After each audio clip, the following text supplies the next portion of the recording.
Hello everyone, it's been an extremely long time, I think about a year now, but I am finally ready to come back and start making some videos again. Yeah, it's I think been about a year, and I think the last time I spoke to you guys I was in London, so a lot has changed since then and a lot has gone on. I am back in Scotland now, and yeah, things have just changed dramatically. I spent the past year struggling with ME, or chronic fatigue syndrome. It's been something I've suffered with the symptoms of for a really long time, but always hid it really well. And last year I got coronavirus in March of 2020, and ever since then the condition I had, which was getting worse year on year before that, just plummeted out of nowhere. Every single month I was getting so much worse, up until the point where it reached December and I lost the use of my legs fully. This month at least I have seen some progress in terms of I'm actually able to tolerate light and sound now, and I'm able to have a conversation with people, and I'm able to go in the car. It is tiring and does usually wipe me out, but not nearly to the point of the pain and the fatigue I was in whilst being in the car, or whilst having even a lamp on my bedside table. I have one of those sad lamps or sun lamps, whatever they're called, and I couldn't even tolerate that on its lowest setting. I constantly wore sunglasses and an eye mask and earplugs, so it was quite a difficult time. And to get to now, I am very lucky, because some people really don't make a full recovery or don't recover at all from being as severe as I was, or they are. So I have been very lucky, and I guess I still have the fear of it going back to being like that again, or even worse. It's quite an unpredictable illness. There's not really much anyone can do about anything. I've spoken to loads of doctors. Luckily my GP is very helpful and very proactive with my condition. He's very good. He's been amazing at dealing with it, and has referred me to everybody who I could possibly think of, and who he could possibly think of as well, to be able to get some answers for me. So it's been very helpful to have a doctor, and a lot of people also do not have doctors who are willing to help them. I started studying a master's in marketing at Glasgow Caledonian University, but unfortunately, due to how bad my condition got, I had to postpone it. So it's postponed for a year, and I'm just going to see how I'm going to be feeling, really. I don't want to put any pressure on myself. Over the past month, I'd say I've really only started to feel a little bit more like myself. Still have a lot of the symptoms, but they're nowhere near as severe as they were. In December I was bedbound 24/7, couldn't really move at all really. The only time I would move was to go to the toilet. Yeah, it was quite a really difficult time. Yeah, I had a lot of different symptoms, and one of the main symptoms I had was the light and sound sensitivity, and I also had motion sensitivity as well. So I had a lot of the ME, or chronic fatigue syndrome, symptoms, but the pain, fatigue, light and sound sensitivity, motion sensitivity, migraines, all of that were really the hardest part for me to deal with, on top of then losing my mobility with my legs. I have been using a wheelchair since summer of 2020, and really probably needed one a little while before that, but I really was only ready to give in at that point, and that's when things did start getting a lot worse for me. So I'm glad that we did make that decision to get a wheelchair at that time. I went into a physical rehabilitation unit. It was called the PDRU, and I spent some time doing some physical rehabilitation with my legs. I was in there for about a month, which was quite difficult because with coronavirus as well, we weren't allowed any visitors or anything like that. So my mum just came round and dropped off food because I'm quite fussy with food and have quite a specific diet that I like to stick to because I think that's what helps me. I mainly eat vegan, but mainly an alkaline diet, and I'm really trying to get more into that this year. I mean, it's quite hard when I was relying on my mum basically to make all of my meals for me and to ask her to prepare everything from scratch constantly while she was making dinner for my whole family as well. I felt quite guilty of, so it was quite easy for me to drop out of the routine of eating an alkaline diet, but that is something I want to try and focus more on this year. I have had to do a lot of my own research on my condition since finding out what it was really. I was wrongly diagnosed with fibromyalgia back in 2018. I've always had symptoms and it took a long time to get that diagnosis, and last year before I got COVID I was told that with the symptoms I was having they didn't think it was fibromyalgia anymore and that that was a wrong diagnosis and that I actually had ME or chronic fatigue syndrome. So I did a lot of research into that and used a lot of charities to guide me through the knowledge that has already kind of happened in that chronic illness area. There's not very much, and it's quite terrifying really how many people suffer with the condition and how little research there has been done on it or how little anybody knows about it. Nobody knows where it comes from, why it happens, who's more likely to get it.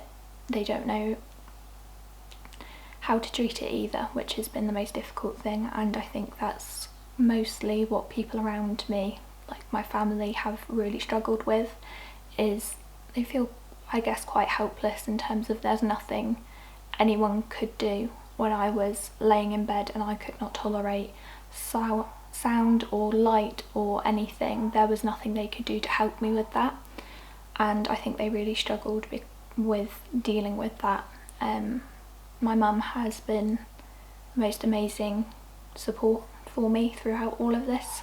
She's helped me do everything really. She makes all my food, and yeah, even things like getting a bath. I now have a bath lift, but for a long time I didn't have a bath lift. I've only had the bath lift in the past month, I'd say, but my mum did have to hoist me in and out of the bath with a towel. I had like floatable like noodles that you use in a pool to have in the bath.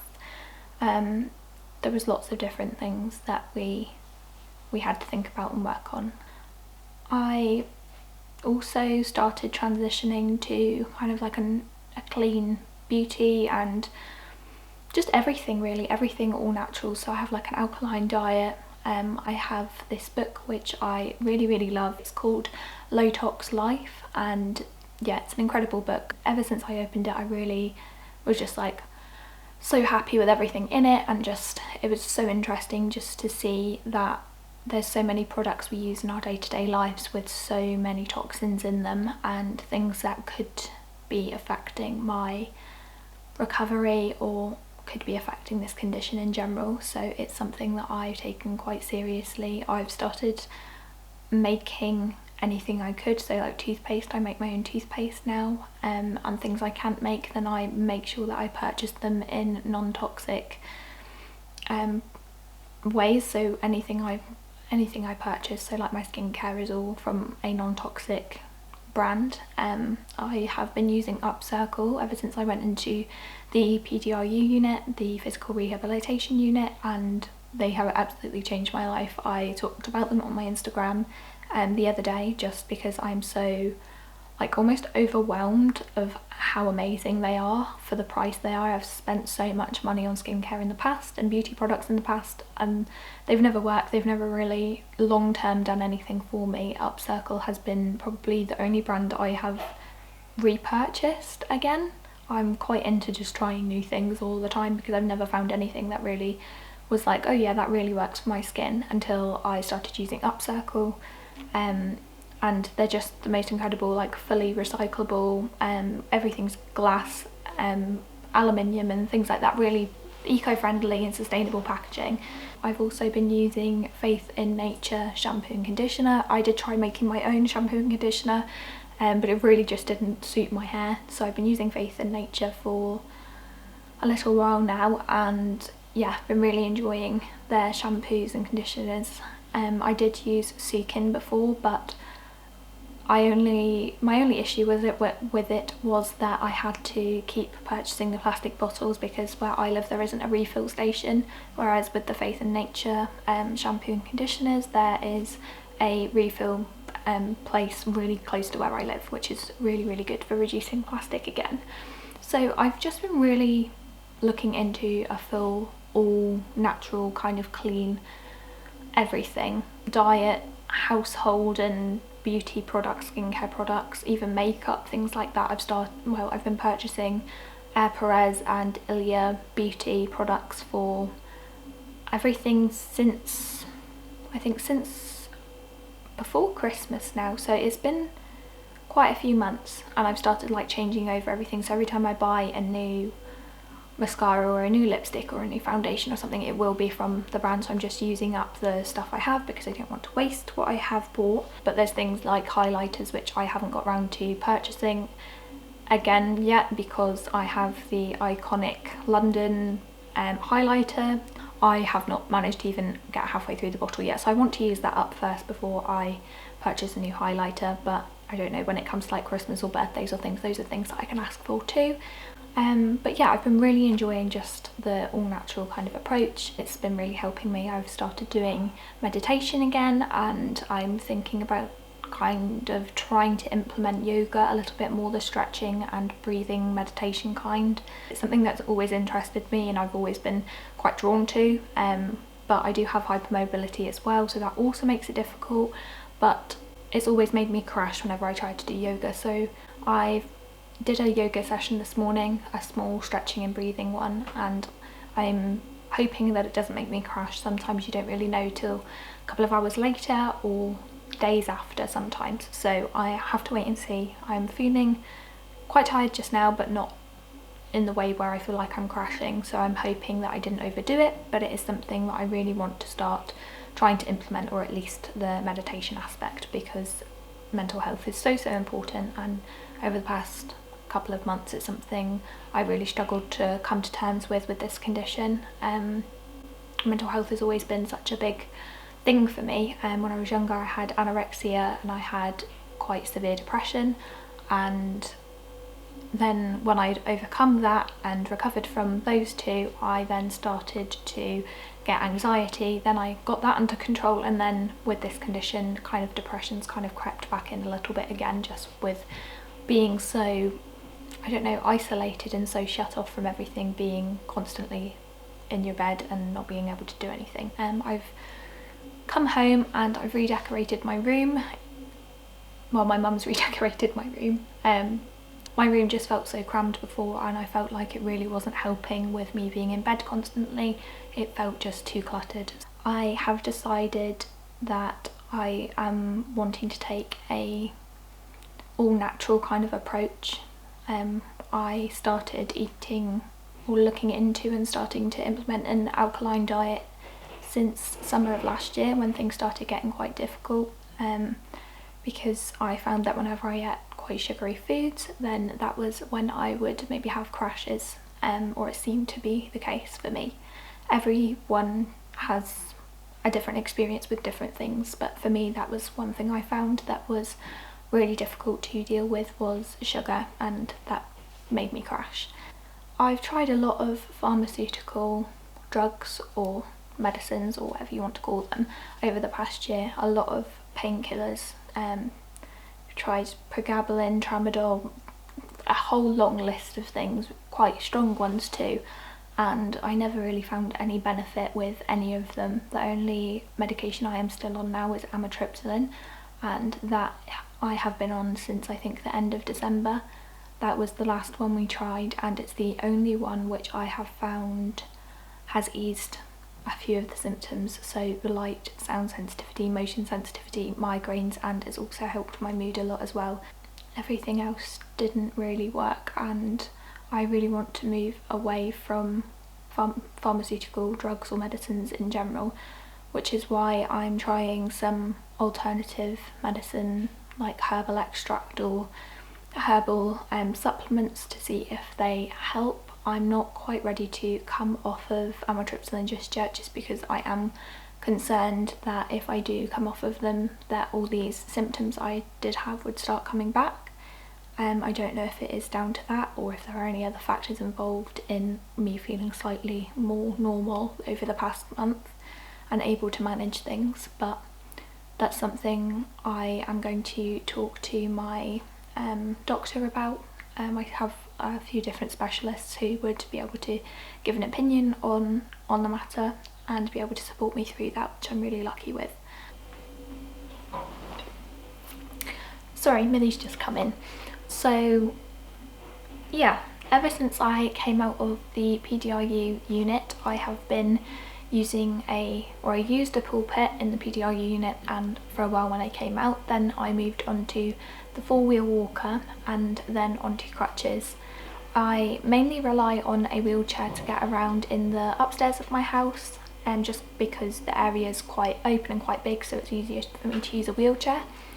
My house is upside down, sorry, that probably didn't make much sense, but when I am downstairs I use a 4-wheel walker to get around in my bedroom, and the crutches I use for physio, and I have an amazing physio called Sandra, and she's just been such an amazing support for me, and she's helped me get through all of this.